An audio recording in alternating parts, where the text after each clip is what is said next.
لازم نعرف ان قيام الليل اتفرض قبل ما تتفرض الصلاة. لازم نعرف ان قيام الليل اتفرض قبل ما تتفرض الزكاة. لازم نعرف ان قيام الليل اتفرض قبل ما يتفرض الصيام. لازم نعرف ان قيام الليل اتفرض قبل ما يتفرض الحج. الفريضة الاولى في الاسلام، اول فريضة فرضت على النبي صلى الله عليه وسلم واصحابه، هم اللي خرج منهم خلفاء العالم، هم اللي خرج منهم الرجالة اللي قادت حركة التغيير وحركة نشر الاسلام في العالم. قد ايه الصحابة كانوا بياخدوا قيام الليل حياة وموت. يعني ايه حياة وموت يا اخوانا؟ لما عباد بن بشر وقف يدافع عن الجيش، لما عباد بن بشر وقف يحرس الجيش المسلم وهو نائم، وجي راجل مشرك ورماه بسهم، عباد بن بشر كان يقوم الليل بسورة الكهف، السهم غرس في جسمه، عباد نزع السهم وكمل قيام الليل. الراجل مسك سهم تاني ورماه على عباد بن بشر، السهم غرس في جسمه. انا عايزك تتخيل عباد بن بشر يغرس السهم تاني ينزعه من لحمه ودمه ويكمل قيام الليل. المشرك مسك سهم تالت ورمى عباد بن بشر، عباد بن بشر شال السهم من جسمه وكمل قيام الليل لحد ما خاش انه يموت، فايقظ واحد من الصحابه يكمل مكانه. انا عايز اقول لك ايه؟ عايز اقول لك يبقى قيام الليل بالنسبه لهم كان حياه وموت يا جماعه. اللي بيتضرب بسهام ومصمم انه يكمل العباده يبقى حياه وموت. ابو مسلم الخولاني لما كان يمسك كرباج في المكان اللي بيقوم الليل فيه، ولما رجليه تورم من طول القيام يمسك رجليه يجلدها بالكرباج ويقول لها قومي، أيحسب أصحاب محمد أن يسبقون إليه على الحوض؟ والله لنزاحمنهم عليه حتى يعلموا أنهم قد خلفوا وراءهم رجالا. يبقى هو اعتبر أن الرجولة هي إيه؟ قيام الليل.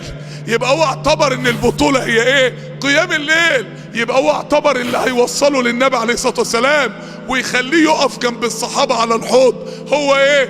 قيام الليل. كان بيجلد رجليه عشان قيام الليل. يبقى اذا قيام الليل ده يا جماعة بالنسبة للصحابة والسلف كان قضية حياة وموت. ابو مسلم الدوراني بيقول لك انه كان بيمكث في الآية الواحدة 4 ليالي او 5 ليالي. ثابت البناني يقول لك جاهدت وكابدت قيام الليل سنة وتلذذت به 20 سنة. في رواية كابدت قيام الليل 20 سنة وتلذذت به 20 سنة. ايه العبادة اللي ممكن عالم من العلماء يسخر 20 سنة من عمره عشان يجاهد فيها؟ يبقى العبادة دي ايه؟ يبقى العبادة دي لو جت كل الفتوحات هتيجي بعدها قد ايه؟ يبقى العبادة دي لو انت نجحت فيها هتبقى نجحت في كل حاجة بعدها قد ايه؟ تخيلت كده ان انت قايم بالليل تصلي وتعبان وما انتش عارف ان من فوق 7 سماوات الملائكة كلها واقفة تتفرج عليك، وان ربنا سبحانه وتعالى يجمع الملائكة. انت متخيل ان انت قاعد في اوضه لوحدك ومفكر انك لوحدك وانت متصور بكاميرا، والكاميرا عارضه صورتك على شاشه كبيره جدا قدام جمهور كبير جدا وكلهم قاعدين يتكلموا عنك، وربنا من فوق 7 سماوات جمع الملائكه وبيقول لهم يا ملائكتي انظروا الى عبدي. بصوا كده وتاملوا بيعمل ايه. بصوا هو بيغسل وشه، بيغسل ايديه، حركه من حركاته. بصوا هو رفع ايده وبيسالني يا ملائكتي ما سالني عبدي فهو له.